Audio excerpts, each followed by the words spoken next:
अस्सलाम वालेकुम नाजरीन। ड्रामा सीरियल कफील की नेक्स्ट एपिसोड बहुत इंटरेस्टिंग होने वाली है, क्योंकि अब नेक्स्ट एपिसोड में आप देखने वाले हैं कि जामी जेबा को लेने ससुराल पहुंच जाएगा, जहां यासमीन बेगम उसे जेबा से मिले बगैर ही वापस भेज देंगी। और इसी के साथ जब्बास साहब भी जबा को पार्क में ले जाकर उसे जामी से खुला लेने का फैसला सुना देंगे। तो क्या ज़बा अपने वालिद जव्वाद साहब के कहने पर जामी से तलाक ले लेगी, या फिर अपने माँ बाप के किए गए फैसले पर जामिर जैसे शख्स के साथ पूरी जिंदगी वफ कर देगी? तो इस बारे में बताएंगे हम आपको आज की इस वीडियो में। लेकिन इससे पहले अगर आपने हमारा चैनल अभी तक सब्सक्राइब नहीं किया है, तो बहुत शुक्रिया के साथ पहले चैनल को सब्सक्राइब कर लीजिए। तो नाजरीन, अब जैसा कि यासमीन बेगम ने भी फरहाना को अच्छे से यह बता दिया है कि जुबान संभाल कर जेबा के बारे में बात करे, उसकी तरबियत और किरदार पर उंगली उठाने से पहले अपने भाई जामी के करतूतों पर नजर रखें। यास्मीन बेगम ने फरहाना से यही कहा कि जबा ने तो जामी की कोई शिकायत भी हमसे नहीं की, बल्कि मैंने खुद अपनी आंखों से जामी को आसमा के साथ आइसक्रीम खाते और खुशगप्पियों में मशरूफ कहकहे लगाते देखा है। अगर वो उसे पसंद करता है तो उसी से करनी थी, ना शादी। फिर मेरी बेटी की जिंदगी जहन्नुम क्यों बनाई? और यहाँ यासमीन बेगम अब साफ अल्फाज में अपनी दोस्त फरहाना को यह भी बता देंगी कि मैंने आंख बंद करके तुम पर भरोसा किया, क्योंकि मैं तुम्हें बचपन से जानती थी। मगर मुझे यह मालूम नहीं था कि तुम्हारा भाई जामी ना ही कमाता है और ना ही कोई काम करता है। कारोबारी सारी सूरत हाल का हमने पता लगवाया है। सरासर तुमने मेरे साथ धोखा किया है, मेरी बेटी की जिंदगी बर्बाद कर दी है। फरहाना तो यह सारी की सारी बातें सुनकर हैरान परेशान हो जाएंगी। तभी अपने अब्बा जी को फौरन से कॉल करेंगी और कहेंगी कि वो जामी को अच्छे से समझाएं और उससे कहें कि जेबा को घर लेकर आए। यहाँ फरहाना की आंखें यासमीन बेगम खोल देंगी, और हो सकता है कि फरहाना यासमीन की बातों का एतबार ना भी करे और जामी को भी जबा के साथ नॉर्मल बिहेव करने और खुशगवार जिंदगी गुजारने की तलकीन करेंगी, क्योंकि फरहाना बाजी अपने रईस और अमीर हाट नीत कबीर होने के नाते अपनी इज्जत पर बात आने नहीं देंगी। इसीलिए जामी ही को सीधा करेंगी। और इसी के साथ वहीं दूसरी तरफ जेबा की बहन आलिया भी जब जेबा को यह देखेगी कि वो बात बेब बात और छोटी से छोटी जरूरत के लिए उससे पैसे मांगती है, तो यही कहेगी कि जामी भाई तो बहुत ही बुरे हैं। ऐसा भी भला कोई करता है क्या कि अपनी ही बीवी को खर्चा नहीं दे रहे हैं? और हद तो ये है कि अपने ससुराल वालों से मांग रहे हैं। अगर काम नहीं करते थे तो उन्हें शादी करने की जरूरत ही क्या थी? जेबा खामोशी से अपनी बहन की बातें सुनती और सहती रहेगी, लेकिन जवाब में कुछ नहीं कहेगी। जब से जवा साहब पर जामी की हकीकत खुलकर सामने आई है, उन्हें एक पल चैन नहीं आ रहा। वो हर लम्हा बेचैन और बेकरार से रहते हैं। जैसे ही उन्हें इस बात का पता चला कि जामी के किसी गैर लड़की के साथ राहो रस्म भी है, तो जवा साहब को तो यह बात बिल्कुल भी बर्दाश्त नहीं हो रही है, और वह अब अपनी बेटी के नसीब के आगे खुद को मलामत कर रहे हैं कि अपनी बीवी यास्मीन की जल्दबाजी और एक गलत फहमी में आकर मजीद एक गलत फैसला कर बैठे। उन्हें अपनी इतनी काबिल लाइफ फाइट बेटी के मुरझाए चेहरे और उसकी खामोशी से बहुत ज्यादा अफसुर्दगी महसूस हो रही है। जब्बा साहब अपने इसी पछतावे को लेकर बहुत ज्यादा जहनी दबाव में आ चुके हैं। तभी सुबह फजर की नमाज के बाद अपनी अम्मा जी से दिल की बात शेयर कर गए कि कुछ भी हो जाए, दुनिया चाहे कुछ भी कहे, मैं हर एक की बातें सुन लूंगा, लेकिन अपनी बेटी की आंखों में आंसू नहीं देख सकता। इसीलिए फैसला किया है कि मैं जामी से जेबा की तलाक करवा के उसे किसी और अच्छी जगह ब्याह दूंगा। मगर जामी जैसे घटिया इंसान के साथ अब मैं अपनी बेटी नहीं भेजूंगा।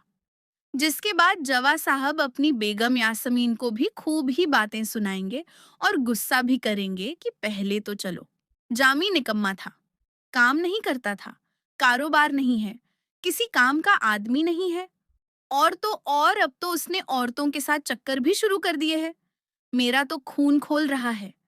बस नहीं चल रहा कि अभी जाके उसके बाप से बात करूं जो रिश्ता तय करते हुए इतनी जल्दबाजी क्यों दिखा रहे थे।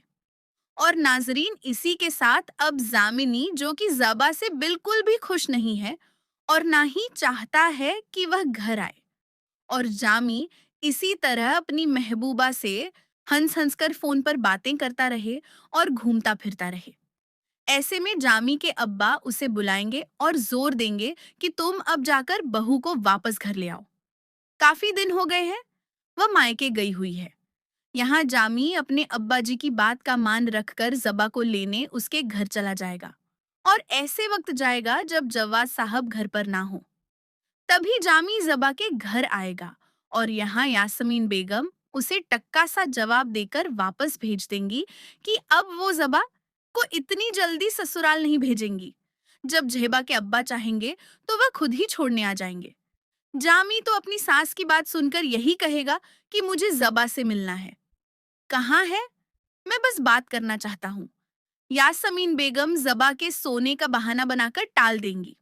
ज़बा को जामी से मिलने भी नहीं देंगी और जामी अपना सा मुंह लेकर वहां से वापस चला जाएगा। यह तो मेरा अपना एक जाती ख्याल है, और अगर ऐसा हो जाए तो बहुत ही अच्छी बात है। जामी को एक मर्तबा सबक तो सिखाना चाहिए और उसे पता चलना चाहिए कि वो कितनी बड़ी बेवकूफियां कर रहा है। इसी के साथ जवाद साहब की बेचैनी भी दिन ब दिन बढ़ती चली जाएगी, और इसी चीज को लेकर अब जवाब साहब जेबा को एक पार्क में ले जाएंगे और वहां जाकर उससे इस बारे में पूछेंगे और कहेंगे कि मैं तुम्हें यहाँ इसीलिए लाया हूँ बेटा, कि तुम अपनी बात अच्छे से मुझसे शेयर करो, और मैं अगर आपसे घर में बात करता तो कोई भी आपका जहन बदल सकता था। यहाँ जवाद साहब की आवाज रौंधी हुई हो जाएगी और वो जेबा से कहेंगे कि बेटा, जामी अच्छा लड़का नहीं है। मुझसे बहुत ही बड़ी गलती हो गई जो मैंने बिना छानबीन के तुम्हारी शादी उस लड़के से कर दी। मैंने तो उसे अच्छा इंसान ही समझा था। तुम्हारी माँ की सहेली पर भरोसा करके बहुत गलत किया। जो अंधा एतबार मैंने दूसरों पर किया, क्या ही था कि मैं अपनी औलाद पर एतबार करता। जामी का दूसरी किसी औरत से भी मिलना जुलना है, मैं यह बात भी जानता हूँ, और वो तुम्हारे साथ बहुत ज्यादती कर रहा है। जब साहब कहेंगे कि बेटा, मैंने तुम्हें बहुत मोहब्बत से पाला है, तुम्हारी शादी के बारे में मुझसे बहुत बड़ी गलती हुई है, मगर अब मैं तुम्हें इस शख्स के साथ जाने नहीं दूंगा जो ना ही तुम्हारी इज्जत करता है और ना ही ख्याल। बस मैंने फैसला कर लिया है और मैं चाहता हूँ कि तुम अब जामी से खुला ले लो। जेबा अपने वालिद की यह बात सुनकर तड़प जाएगी और फौरन से उन्हें मना कर देगी कि नहीं बाबा, मैं इस रिश्ते को निभाऊंगी, और आपको क्या मालूम था कि जामी कैसा होगा और कैसा नहीं। मैंने उन्हें अपना नसीब समझकर कबूल कर लिया है। जो भी है, जैसा भी है, अब वही मेरा नसीब है। मैं खुदा के इस बनाए गए रिश्ते और अपने वालिदैन के फैसले के आगे सर झुका चुकी हूँ। मैंने जब निकाह के दो बोल कहे कि कबूल है, इन दो लफ्जों में वह ताकत है जो मुझे इस रिश्ते से कभी आजाद होने नहीं देगा। मैंने कबूल है कहकर हर वो चीज अपने नसीब में कबूल की है जो मेरे लिए लिखी गई है, और नसीब तो बंद मुट्ठी की तरह होता है।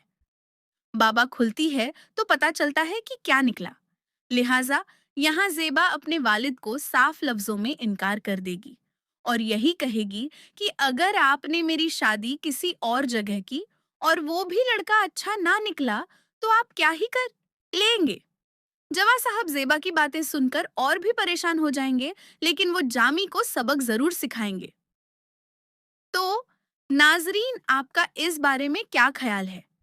क्या ज़बा जवाद साहब के कहने में आकर खुदा के लिए मान जाएगी, या फिर इस रिश्ते को अपना नसीब समझकर सारी जिंदगी के लिए कबूल कर लेगी? और क्या जामी अब ज़बा के साथ साथ आसमा से भी शादी कर लेगा, या फिर ऐसे ही दोस्ती का ताल्लुक बना के अय्याशी करता रहेगा? हमें इस बारे में अपनी राय से जरूर आगाह कीजिएगा। जाते जाते वीडियो को लाइक और चैनल को सब्सक्राइब करना ना भूलिएगा। अपना बहुत सारा ख्याल रखिएगा। मिलते हैं नेक्स्ट वीडियो में। तब तक के लिए अल्लाह हाफिज।